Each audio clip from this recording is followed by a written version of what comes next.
So a safe space is a safe space. I think safety is only really possible in a building like this when people can show up authentically. Yes. The word slay, links to the community that this building is for. Yeah. And while we might meet safety standards, compliance as the bare minimum, really to achieve that full sense of safety, you have to be able to come authentically yourself and not have to worry about anything. Welcome back to another episode of Let's Talk Facilities, the show where we talk about the insights, innovations and impact of the FM industry. My name's Aaron, and today we're at the Victorian Pride Centre with other queer icon and facilities icon, Tyler Beck, the venue and facilities manager here at the Vic Pride Centre, and we're going to take you for a quick walk around the site. Looking for the buyout then? Just be open to change. Just so good to spread my wings. I actually had to learn to do it because The question to every... My brother had mushrooms growing in his car. Fantastic spreadsheet is like gold. Water starts pouring on me. It's such a rewarding career. Drag them down! We love you all of our customers. So, welcome to the pod. Well, thank you for having me. How long have you been doing facilities here at the centre? 2.5 years now. So January 2024 I started. Wow. Yeah. And what sort of attracted you to working in a centre like this? Well, architecturally, it's a beautiful place to come every day. I don't think many buildings look like this. No. Yeah, it's award-winning, it's beautiful, it's a safe space to come every day. So that was definitely a draw card. Yes. It was linked to community and for my own, well-being, I had to be in a space that I felt safe to show up authentically, and I could then work the best that I could. So that was a big draw card to come. Yeah. Yeah. Now, you talk a lot about, you sign all of your emails off with a slay space is a safe space. Yes, that will be my legacy. Put it on my Your tombstone. Yeah, exactly. Even your grave will be exactly. a slay space. That will be my legacy, if anything. Yes. What does that actually look like in practice? Because I'm sure it's very difficult in a space where a community like the LGBT community haven't always felt safe, especially in public places, and this is open to the public. Yes. So, tell us a bit about what you mean by that. Yeah, so a slay space is a safe space. While it is a bit tongue-in-cheek, I wanted something a bit lighthearted, and when I sign off my emails, something a little bit different, and to start that thinking when, people see that. I think safety is only really possible in a building like this when people can show up authentically. Yes. The word slay, links to the community that this building is for. Yeah. And, while we might meet safety standards, compliance as the bare minimum, really to achieve that full sense of safety, you have to be able to come authentically yourself and not have to worry about anything. Yes. Yeah, so that's what I mean by that. Fantastic. Yeah, it goes beyond that compliance. Yeah. One of the things you talk about is when people first arrive feeling safe when they walk in. You've got a huge volunteer team that make that possible. Yeah. What's this? So this is the concierge desk. So it's the first point of contact that visitors, guests come in through the main entrance. So the concierge volunteers, they're there to welcome everyone that comes in, help with inquiries, help direct, inform about what the space is for. We do have a lot of people come in asking, what is this building? Because it is a big, grand building. And be that first point of contact with a warm, welcoming presence.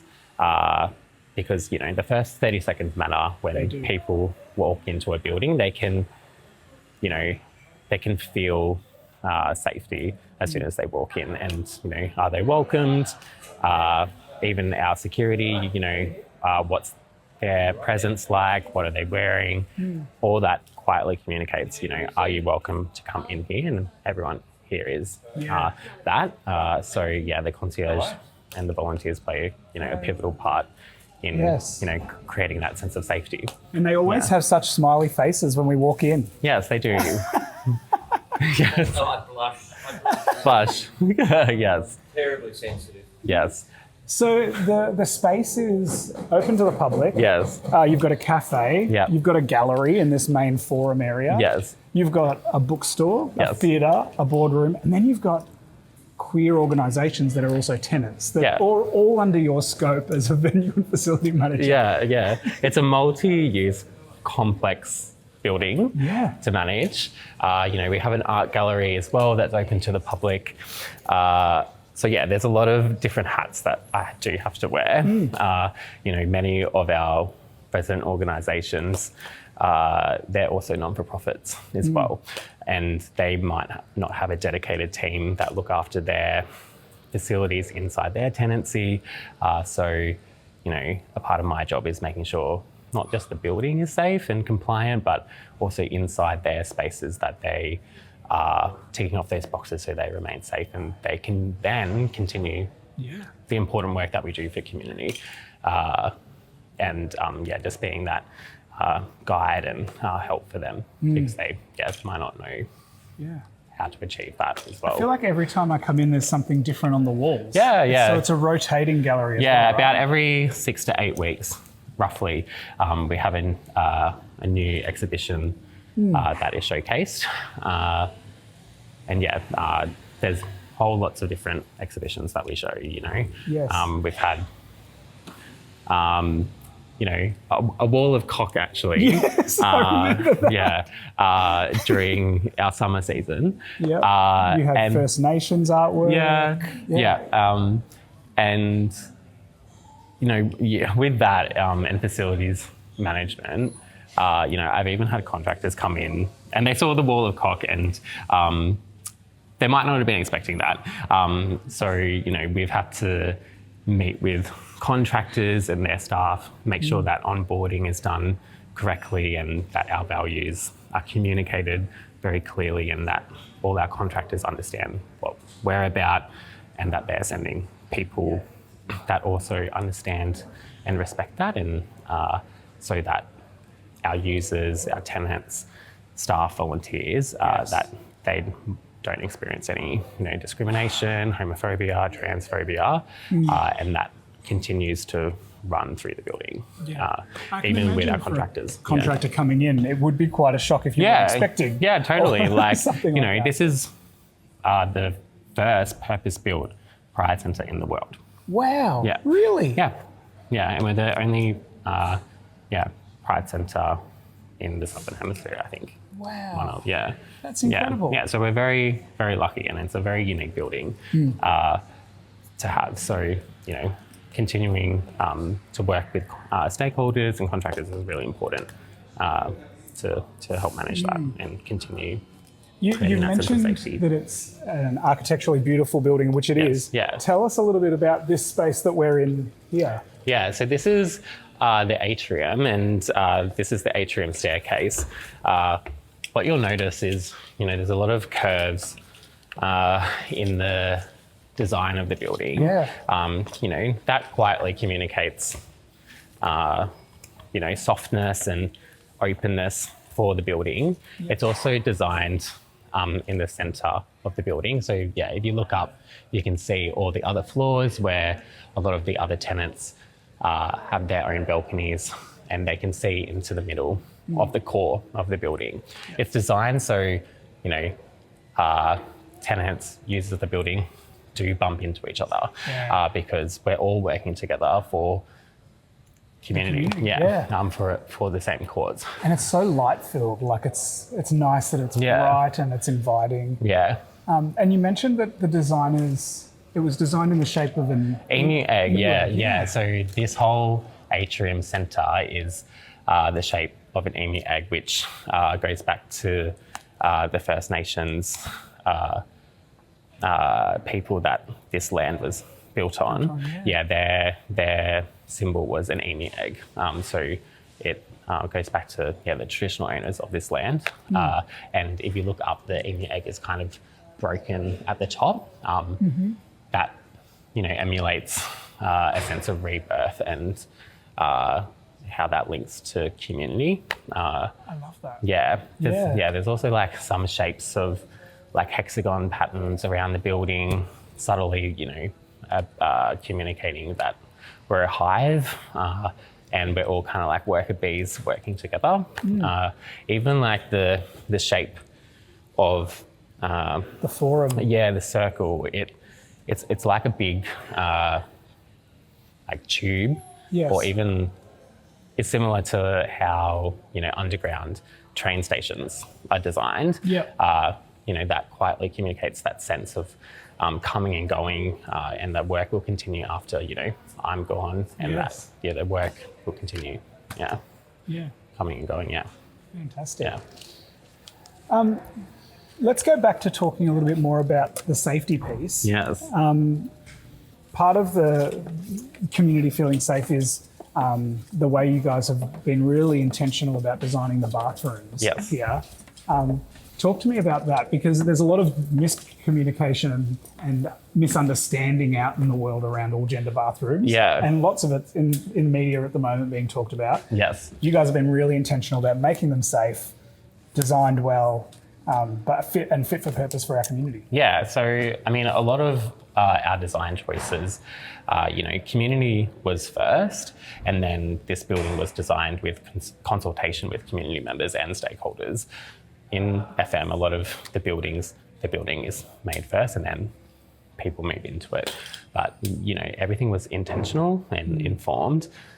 With the bathrooms, they were designed with that consultation with community members, and it was important, to have that safe space and understanding that through intended design, how safety is upkept. So through single-use cubicles with walls. They go from the floor to the ceiling, floor right? to ceiling, yeah. They're all private. They'll have their own sink. Or sink, to allow people to come and use a bathroom and feel safe for everyone. Yeah.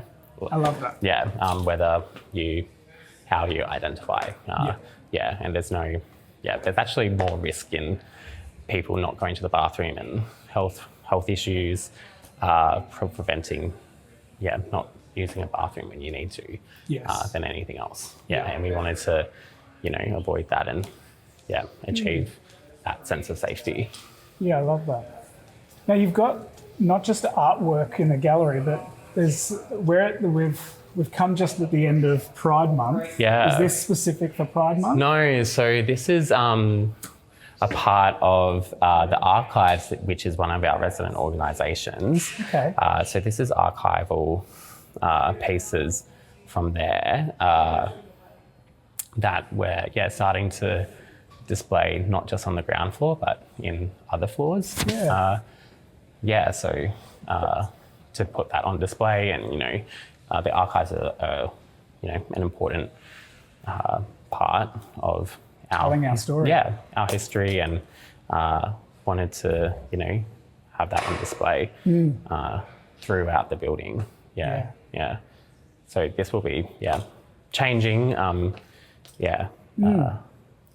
As the queer archives Yeah. pull different things out.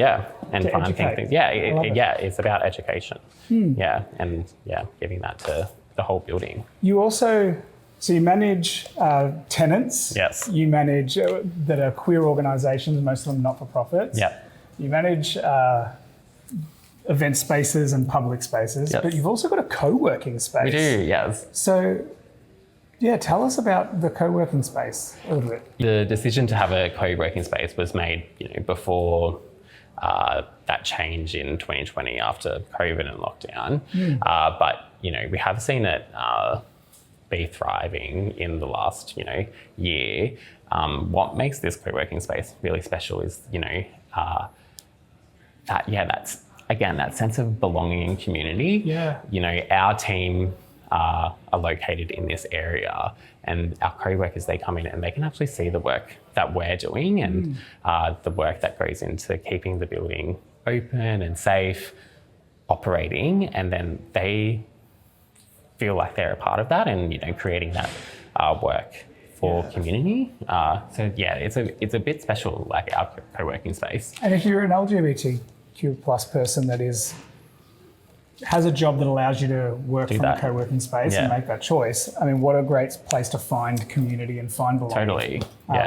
Yeah. So we have this co-working space that you can pay for a desk, and you have the facilities of additional screens, a bit more private, quiet, lockers, access to a private balcony, pods, quiet pods that you can take those meetings in. We have the free one downstairs as well that people can just come and work for free. But yeah, this allows you to have those facilities like printing and have that connection with the building itself. And some of our resident organisations are located around the co-working space. So you have that collaborative energy. You see people coming and going and seeing that work in action. That design. One of the coolest things about this building, I think, are all the events that you put on. Yes. Let's go up to the rooftop. Yeah, let's do that. You have a really cool fit for purpose event space. Yes. That is incredible. Yes. So this is the rooftop. Welcome. It's got like fantastic views of St Kilda and the city and the beach.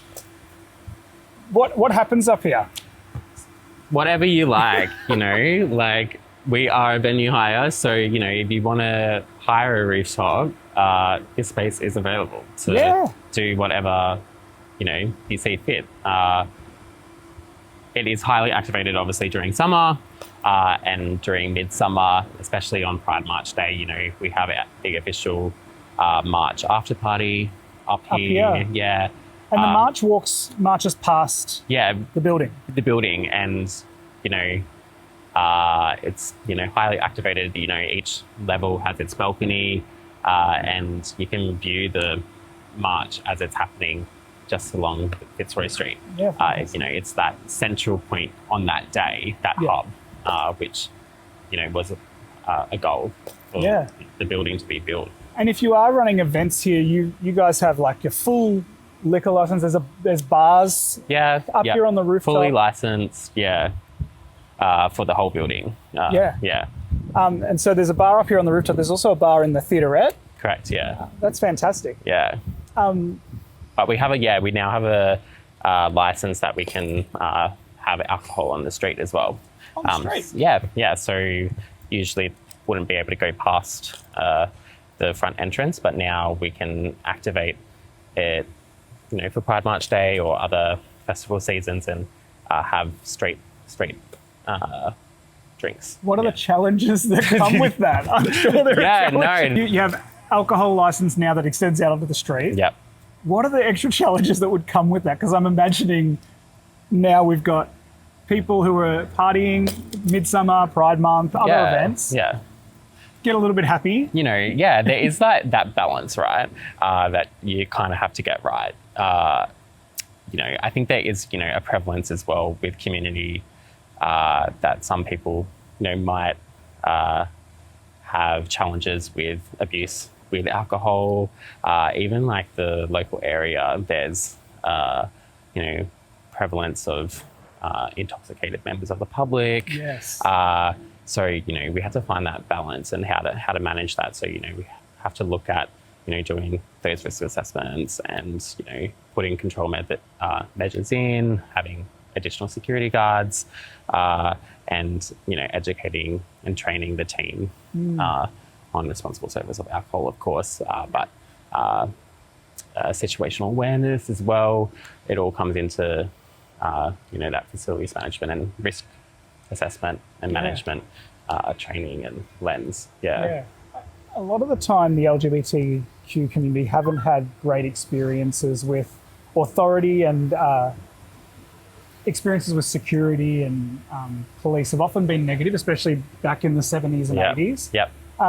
Tell us about how that affects your role in managing security and who you bring in as security guards. Yeah, it was tricky and a challenge, Again, going back to, working with stakeholders, we, had to get feedback from community members because, we have a duty of care to make sure that the centre remains open and as safe as possible.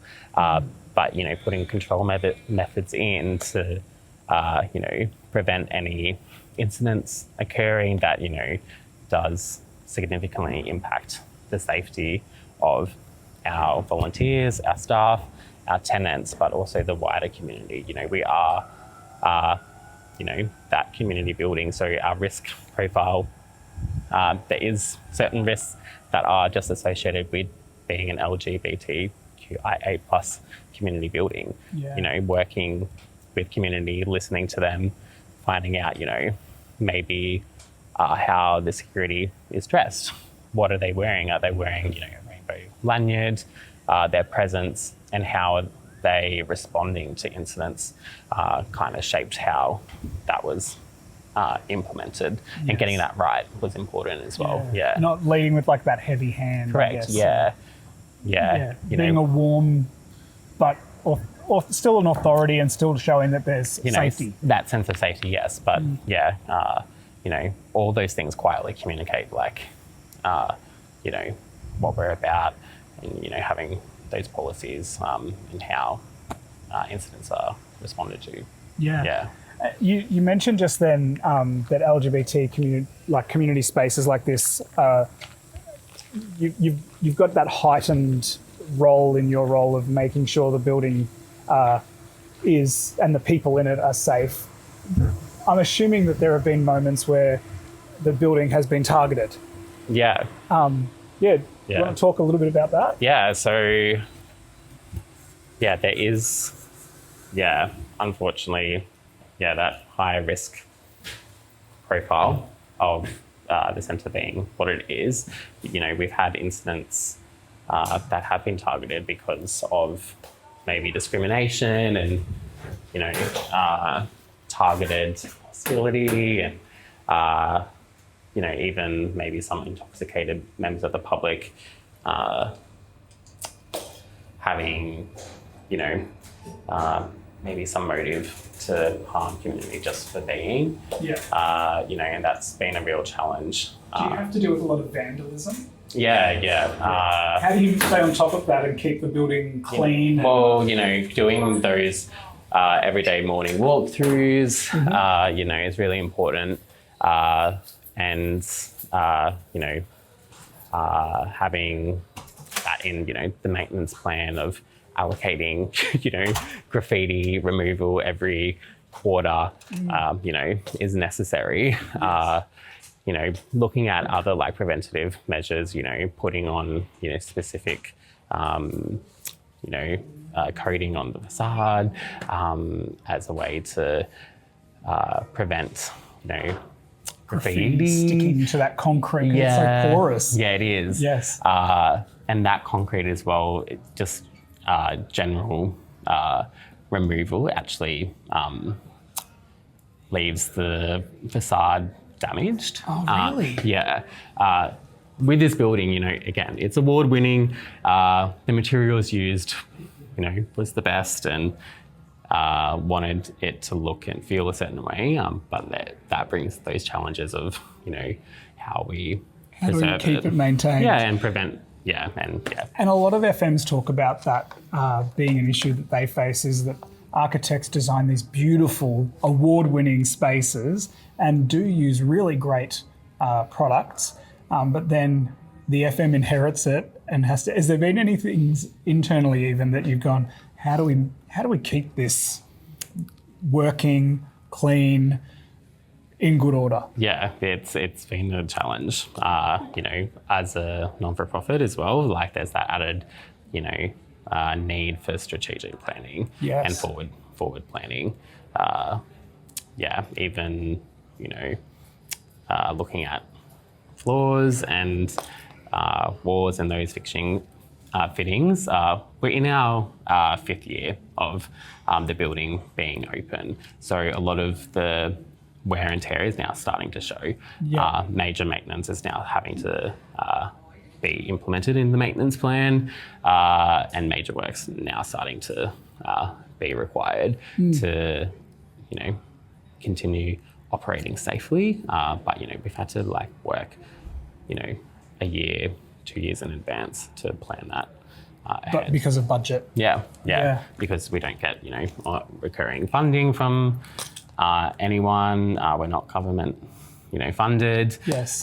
Which is a misconception that the public They think you're government funded. but we're not. So we do rely on that strategic planning and rely heavily on people coming and paying to use the space and donors and things like that. Yeah, correct. Yeah. I can imagine, Fantastic. Yeah.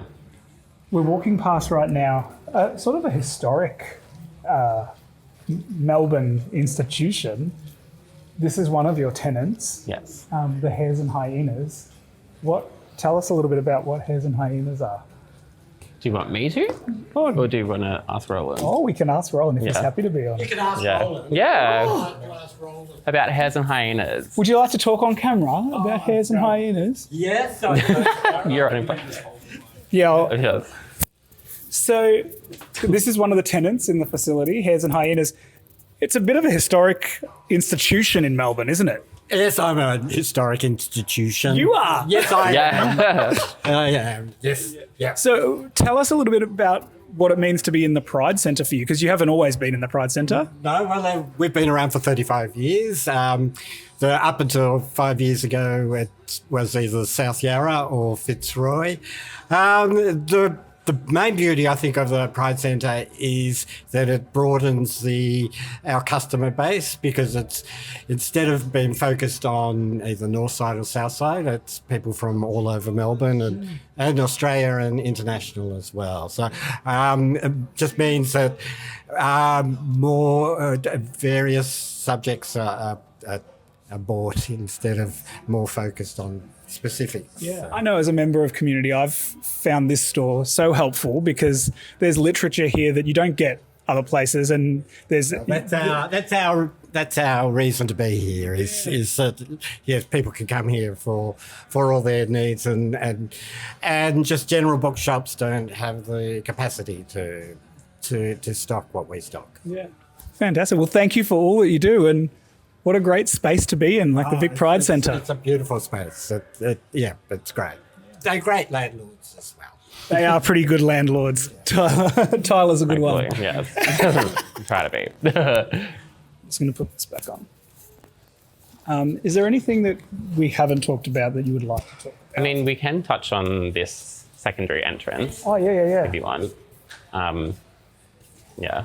So where are we right now? So, Tell us about this. this is a secondary entrance to the building that is only tenant tenant managed.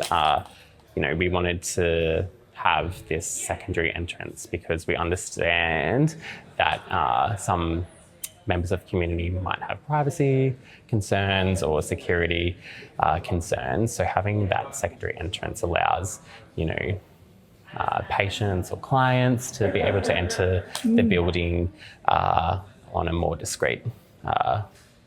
Or celebrities like you. Maybe. Yeah. But even, entrance. the backdoor entrance, was an important part of the design for the building. It needs to be. Yeah, because I imagine you've got Better Health Network here. You've got a couple of other organisations that work directly with members of the public. Yeah. And as people who aren't out of the closet yet, they're not going to want to be seen walking in off the street. Yeah. It's with the street as well. There might be people filming or something us. like that, and here we are filming right in front of us. Yeah. But we're telling the whole world there's a secret entrance. But that was important. For the integrity of privacy to be upkept, and people to still be able to come to the centre, to access those services. Going back to accessibility was really important in the design. Yeah, absolutely. Well, this has been such a fantastic tour. I love the space. I think the role that you're playing in making a space like this feel safe, but also the role of compliance, managing compliance and community is something that I think you do so well. And yeah, thank you for taking us on a tour. No, it's been an absolute pleasure. It's very rewarding. My role, it goes beyond doing that compliance, but achieving that sense of safety and belonging for community has been really rewarding. And so, ways that people can support the Pride Centre, because you mentioned before that it's not funded. You do rely on activations and of people booking it out. There might be some people who are facility managers that have to run events and book off-site events. What ways can people support the work that the Pride Centre is doing? Yeah, definitely can work together on putting on those events. We're a venue hire, and it doesn't have to be specifically, community linked. Just ensuring that values are aligned, is important.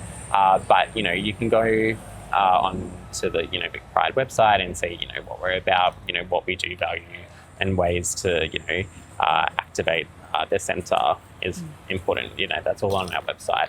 Otherwise, again, coming in, seeing the space, talking to our volunteers, they can give you all that information. Thank you so much. Thank you. Yes. Signing off.